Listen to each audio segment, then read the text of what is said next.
it feels like you're about to like drop into nowhere. You are. Our little floating home. Balancing on that. I think the lockkeeper just told me off then. That might be a bit tricky to get our boat through there. What do you think? Hi, we're Jackie and Michael, and we're exploring the rivers and canals of Britain on our 57-foot narrowboat Border Reiver. We'll show you what it's like to live day to day on a narrowboat, and we'll arrive in some beautiful places next to the water. We go and explore the areas we've moored at for the night, and we'll take you with us. Morning. The world's woken. Everybody's awake. Got the slowest boat in history in front of us, ready for this tunnel. What do you think? Oh, yeah. We might just need to hold up, I think, because I don't really can't follow somebody like that in the tunnel. No. It's just a boat going really, really mega slowly. If you go slowly through a tunnel, you bounce off the side. It's got an outboard on it, and about to go through the Market Bosworth tunnel. How long's the tunnel? About 1,000 yards. So it's about 800 metres. So it's about half a mile, I think. We've got all 3 measurements Did there: you like yards, that? metres, and Did you like that? half a mile. Well, yeah, because 1,600 metres is a mile. 1.6 kilometres. And it's 800 metres. Yeah. So it's half a mile. Well, we're on tick over. It might be an early coffee. If it's only half a mile, we're not gaining on him that. Well, we are, but not. You know what it was like when we went through that tunnel? Lisworth. No, Crick. Oh, Crick We went through tunnel, Crick yeah. tunnel, and we were following another narrowboat. And he Well, he kept stopping when another boat came towards him, which is. I can understand this. Yeah, I can understand. Yeah. It's just that when we went through Harecastle last year, they said, "Oh, you need to go quickly." So we sort of You went like the clappers. gone through Harecastle. It's one way that, so nobody else coming with us. Yeah. So we managed to get through Harecastle fine, and if you've got some propulsion, then you can keep it makes the boat steer straighter. Alongside. Schoolgirl error. Normally take the chimney off just in case. You can come along here. We're just going to come alongside and sort that out. I'm normally better prepared than that. I failed. Chimney changed. Quick pit stop.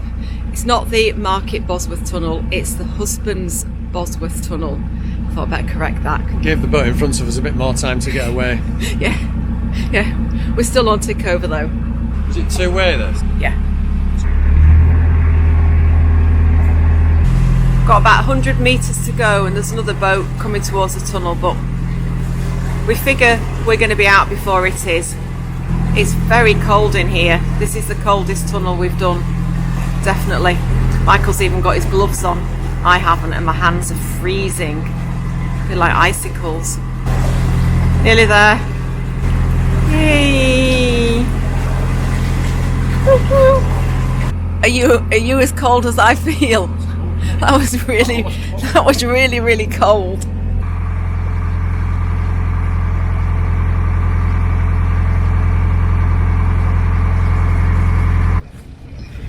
Quick swap over. Michael's on board.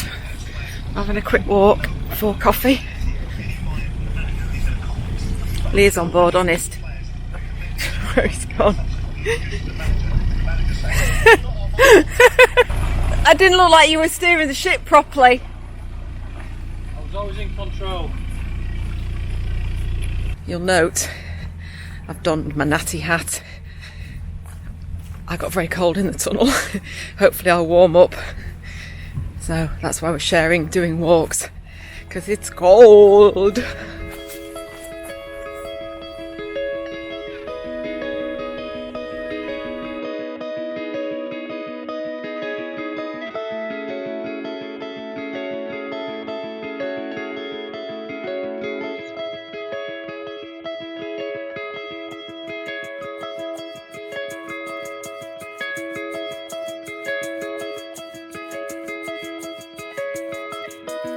Over 4,000 boats pass through Foxton Locks each year. Whoa. 4,001 now. Well, shortly. Hopefully. Interesting statue here on the port side. Sound like a travel rep. Tour guide. Of a man leading a horse. It's like a boy actually leading the horses that would have towed the boats in the day, back in the day, along the towpath. Everybody thinks it's some people might have thought it was quite cruel to get the horses, but once you get these boats moving, they do roll, they don't take a lot of pulling, so I guess the hardest bit was setting them off, and then once they got going, they would be reasonably straightforward for them. So what have you learnt? What are we doing? So we're in a queue, and I think we're next boat 1. So it looks like they're taking 4 or 5 boats down at a time, and there's 4 of us in the queue, so we should be lucky. Oh, good. That's all right. But the first boat got here at 10 o'clock this morning. It's now nearly 2 o'clock in the afternoon, is it?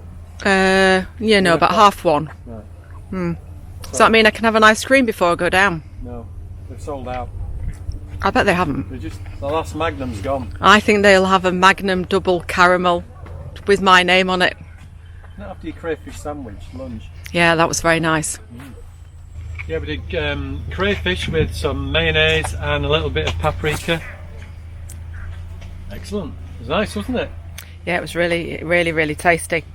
Nicer than the linguine, I thought. Not that there was anything wrong with your linguine, but... Linguine or linguine? Linguine. Are you going to pull that boat through the locks? I could do. I think you should stop there. Look at that, bathed in sunshine. I'm going to go and have a look at the locks. It's a guided walk if we wanted. See how high we are. We're quite high. Proof that there's ice cream. It's 5, and then £1, and then another 5. I bet they're filled by the side pounds like they were on the Watford locks.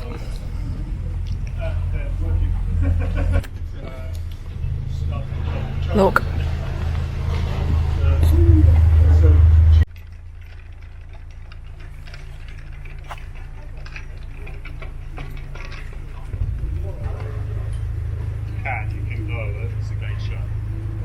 I've just checked out the cafe, and they've got a number of examples of Magnums for sale. Yeah, they're all demo ones. They're not actually ice cream in them, they're just made of cardboard. Yeah, the only thing is You're not allowed to go in the locks. You know the other rule as well. CRT have now introduced a rule. No eating ice creams whilst you go through a staircase lock. I know, that's not true. Thing is, I've already had a scone with some of Emma's damson jam on this morning, which was exquisite beyond exquisite. So it's probably really naughty to have an ice cream, but I still might. We're in, first one. You've been around a bit, Bristol City Docks. We have, yeah, and Paddington Basin. Oh right. Yeah. Excellent. Go for it now, yeah? Yeah, red first. Yeah, red first. So first Foxton Lock, just going down. Michael's just saying that he can see the pound alongside emptying and filling, which is what it's supposed to do.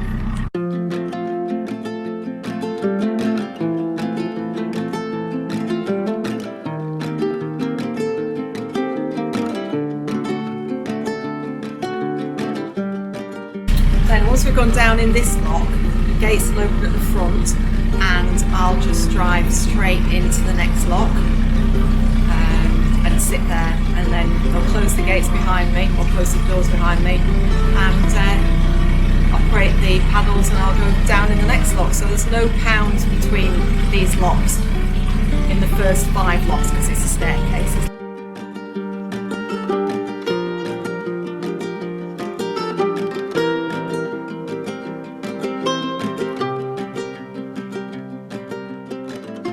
Yeah, it's really spooky. It looks like you're about to drop off the edge of a cliff. You can just see the front of the next lock gate. That's really weird. It feels like you're about to drop into nowhere. You are. Because you can't see anything. We're about to drop into nowhere. That's what we're doing. Goodbye. Even the camera's having troubles following me. Number 2.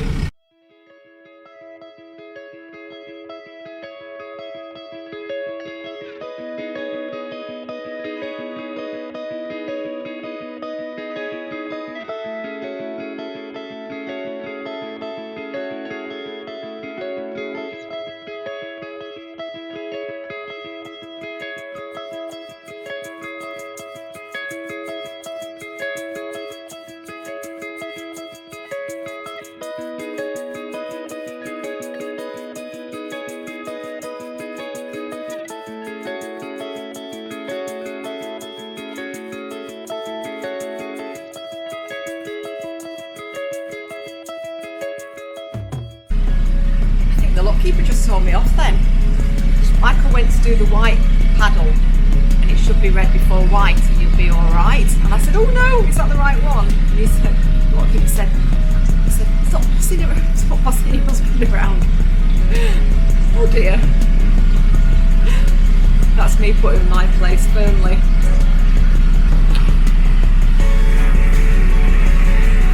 That relaxed lockkeeper's pose he's got, hasn't he? Whilst catching the sun's rays.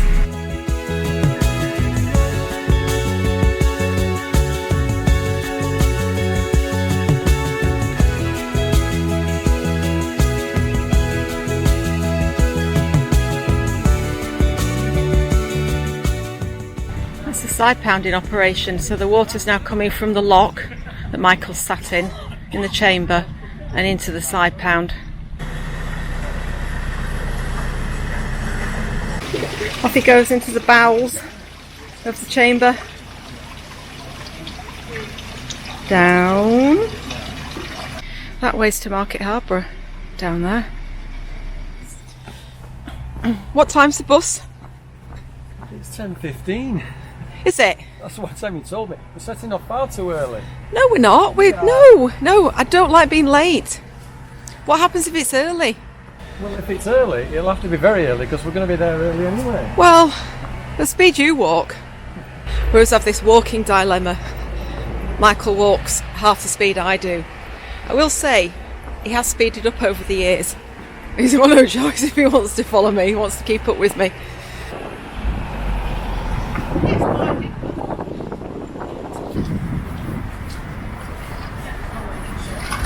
So we're in Market Harborough. Come for a look round.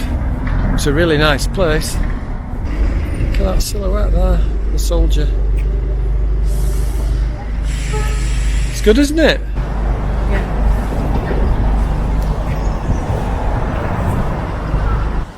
So Market Harborough was founded by the Saxons between 410 and 1066. And it's mentioned in the Domesday Book. So I think it was a place originally for where a lot of trade went on. The back of the houses on the high street were divided up and used as trading posts. So each property had its own trading post where they sold the goods that they either made or things that they produced. Looks a nice garden down here, like a park area. There's the canal down here. Is there? Yeah, this could be the canal, yeah. Alright. One thing I don't know is, I've got to look in the book whether it comes this far into the centre of Market Harborough, but I think it does. Does it? Yeah. I'm not sure. Not getting the impression we can get our narrowboat in there. No, that could be a bit tricky, Jackie. I don't think Let's have a look. We're getting a boat down there. No, I think there's just one or two. That might be a bit tricky to get our boat through there. What do you think? I'm not so sure that's navigable. Getting under that bridge could be just a little bit too tricky.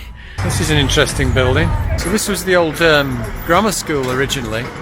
Downstairs is an open market, or was constructed as an open market in 1614. It was built directly next to the church at the same time. Apparently it's a one-bedroomed property upstairs now, but it was originally the grammar school. It's a nice place to live, isn't it? Gorgeous place, Beautiful building. Really nice building, yeah. The wood struts on it must take some maintaining.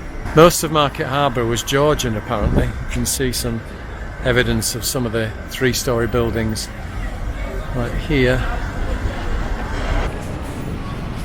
Now this is the best view underneath, don't you think? So it also talks here about King Charles, who was the commander of the Royalist army in the English Civil War. And if you remember from Newbury and looking around at Shaw House, it was King Charles that was narrowly missed by a bullet that came through the window of the house. Check out that episode. Michael seems to have found an interesting fact. In 1569, Market Harborough was the talk of the country, because a girl called Agnes Boker had given birth to a cat. Sorry? Okay.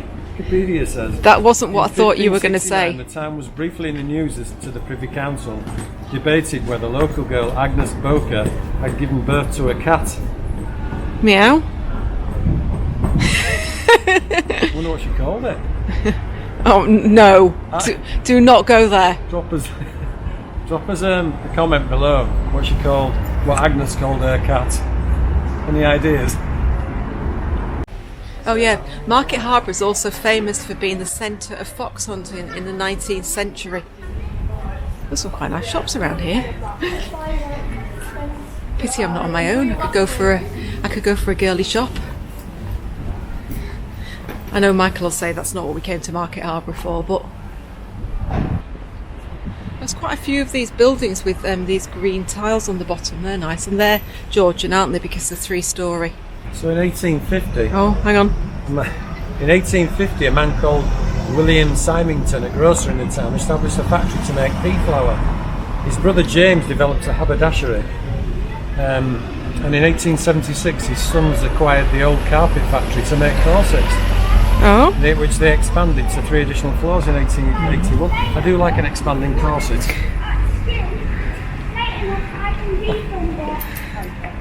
All men like expanding corsets. You can't say that. We'd like to say a big thank you to all of those who watch our videos. It helps to keep the channel going. If you'd like to support us further, you can visit the Buy Me a Coffee link in the video description below. Thank you. And that way, up there, which is where we're going, is up to Leicester. So, Foxton Locks. Yeah. Verdict? Tick. Yeah, good. It was alright. Took us an hour to do 10 locks. Good lockies. Very good lockies. Good job. Yeah. It's a really nice day now, so we're just going to have a wander up and... You know, I said earlier about Jack not getting an ice cream, where she said, I've just had a scone and I shouldn't have an ice cream. Where do you think we're going now? Well, that was at the top of the locks. We're now at the bottom of the locks and I've changed my mind. As is your priority. Yeah. Prerogative, even. Priority. It is my priority. So you're having a wander now. And, we are. It's beautiful though. I can feel a Magnum being bagged. Are we going over this bridge? I think so, yeah. I think so. It's an impressive bridge, isn't it? Oh, look what I've spotted. Look what they've got. Come on then. Well, we've got a choice. There's like a massive choice. We can have double caramel, double gold caramel, billionaires, mint classic almond, white chocolate, or vegan classic.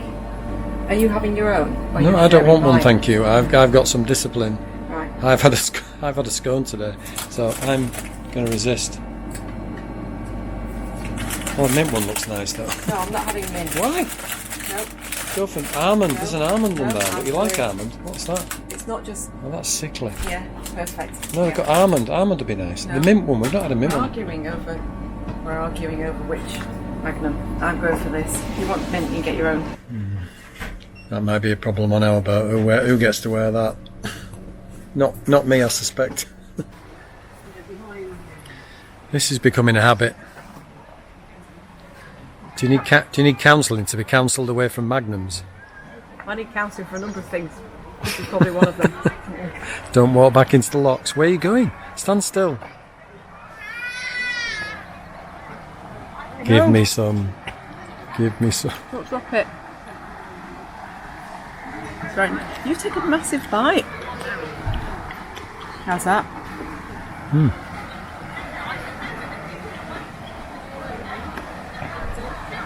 Pleasant. If not a little bit sickly.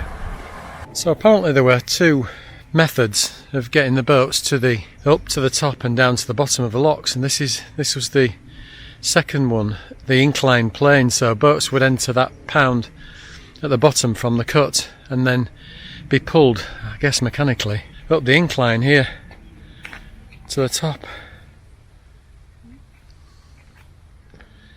and then deposited at the top.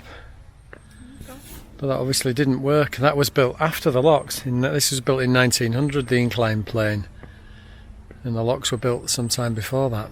Wonder why they stopped. You can see the remnants of the tracks in the middle to run, I guess, the bathtubs, that type of a thing. because the boat would have to be floated into a bathtub type closed lock and then sit in the lock and then be pulled up and then deposited through a set of lock gates into the canal at the top, similar to one we did in Belgium, Ronquière. This is the museum here, which today is closed, sadly. This was used to construct the incline plane. Yeah. So it used to dig out earth. 1896 to 1900 to construct Foxton incline plane. And you can see the tracks it ran on. Just here. It ran for 11 years to the incline plane, from 1900 to 1911. This is with boiler house. Right. So it was used to power the boat's lift engine. Yeah. Oh, I operated see, right. Between 1900 and 1911, taking the boats up and down. It was restored in 1989. It's a shame the museum's closed. Yeah, it is actually. Look at the old rudders there from the boats. They're slightly seen better days, haven't they? Big things, aren't they? So that up there, I think, is where the top of the incline plane came to, and I guess this was where I'm stood was a pound where the boats would then, the lock would open and they would come into this and then move out onto the canal. Whoops! Hopefully that's not one that fell off the incline plane.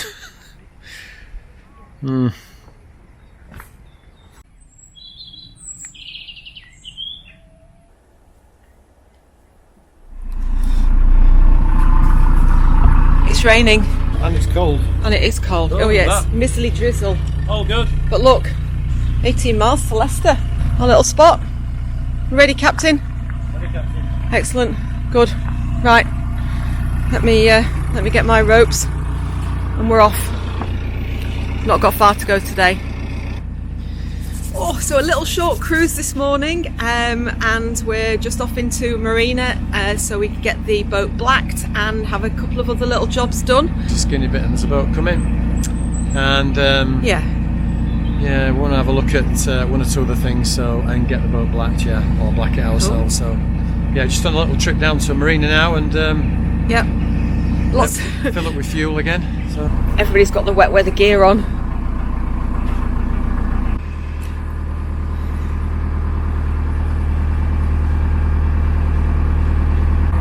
Not had our wet weather gear on for ages. Not really, but it's alright. It's quite bright. It's Yeah. a bit rainy. and Just drizzly, that but- fine miserly drizzle.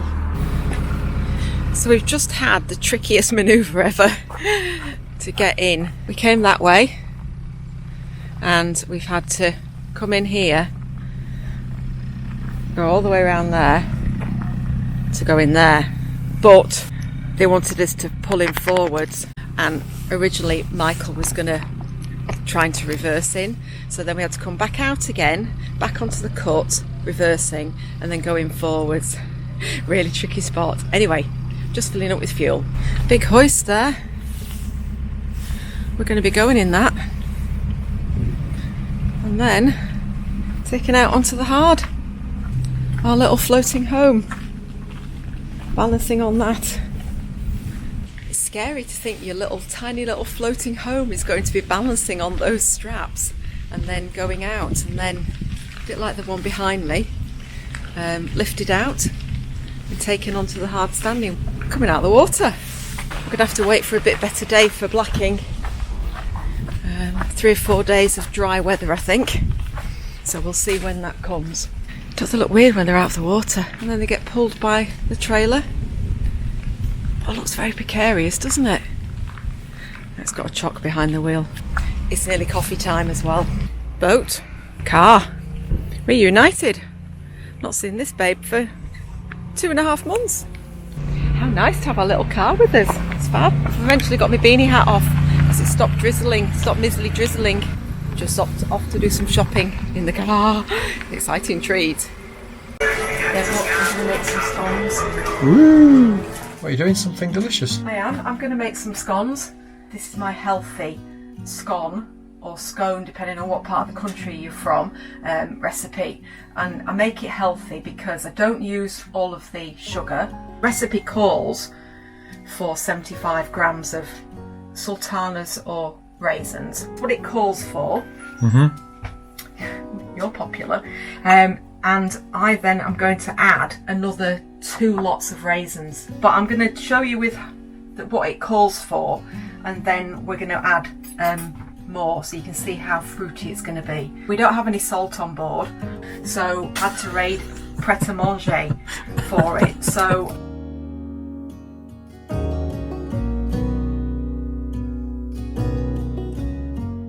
it might not be as light and fluffy these because I've lost my sieve, so we're not aerating. We're not aerating the flour. You're making excuses. Do I actually sound like I know what I'm talking about? Yep. So this is the amount of sultanas that should be going in. Look at the amount of sultanas in there. Yeah. There's none, are there? No. Well, there are some, but not enough. Go on. Yep. So that's 3 times the amount. I have been complimented on my fruit to scone ratio.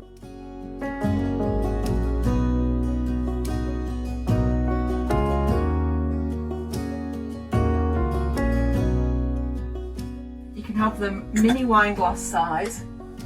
No. Or- What's the next option? Well, the next option is big tumbler size. Well, we'll go tumbler then. So there we go. So that's the size that they're going to be.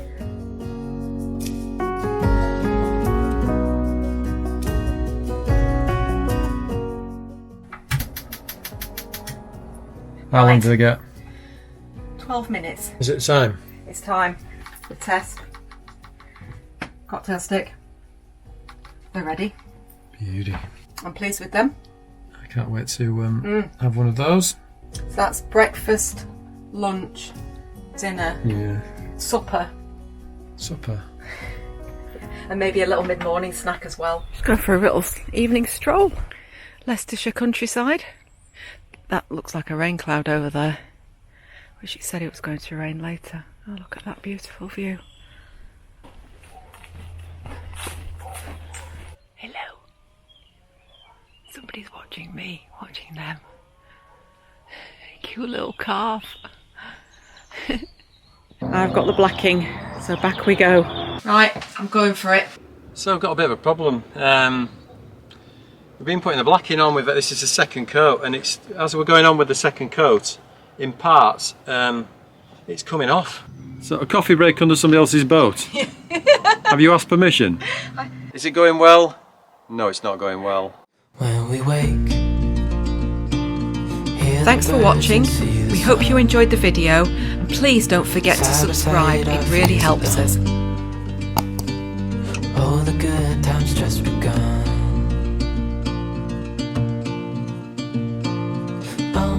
We know what we have, let's hold on tight.